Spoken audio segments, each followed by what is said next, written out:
উপগ্রহ চিত্রে দেখতে পাচ্ছেন বাংলাদেশের আকাশ প্রায় মেঘমুক্ত রয়েছে এবং কিছু ছিটেফোঁটা মেঘ বাংলাদেশের বিস্তীর্ণ অঞ্চল জুড়ে বিস্তার লাভ করছে। সেই সঙ্গে বাংলাদেশের পশ্চিমে ভারতের পশ্চিমবঙ্গের দক্ষিণ দিনাজপুর এবং মালদহ এর আশেপাশে কিছুটা বজ্রগর্ভ মেঘ তৈরি হচ্ছে।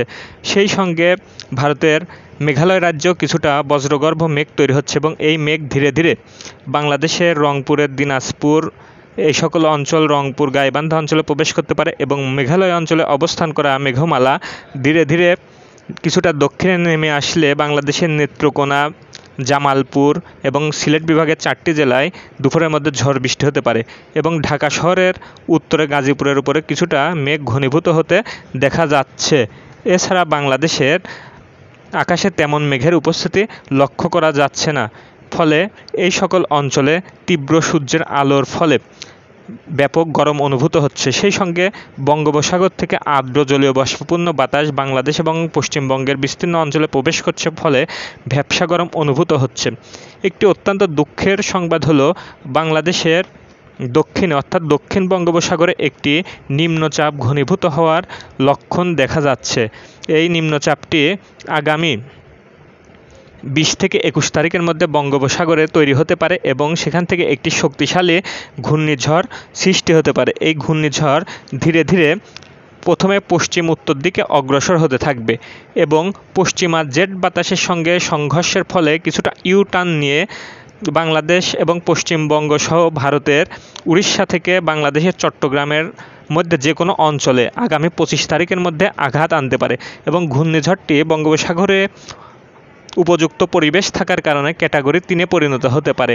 ফলে এর বাতাসের চাপ অর্থাৎ ঝড়ের গতি 150 থেকে 180 কিলোমিটার পর্যন্ত উঠতে পারে।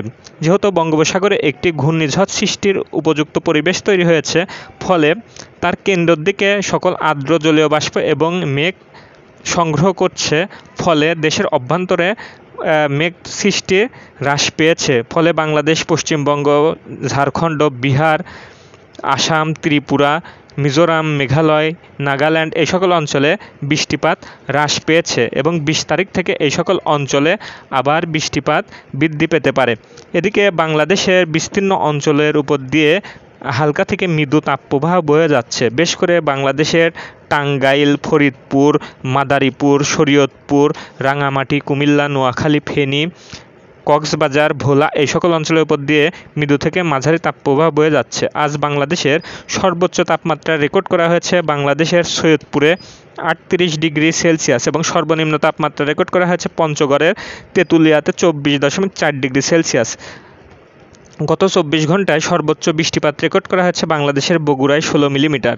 আজ বাংলাদেশের সূর্য অস্ত সন্ধ্যা 6টা বেজে 34 মিনিটে এবং আগামীকাল সূর্যোদয় 5টা বেজে 16 মিনিটে। আজ ঢাকায় সকাল 6টায় বাতাসের আর্দ্রতা ছিল 83% এবং বাংলাদেশের দক্ষিণ দিক থেকে বাতাসের বেগ ঘন্টায় 10 থেকে 15 কিলোমিটার বেগে বয়ে যাচ্ছে।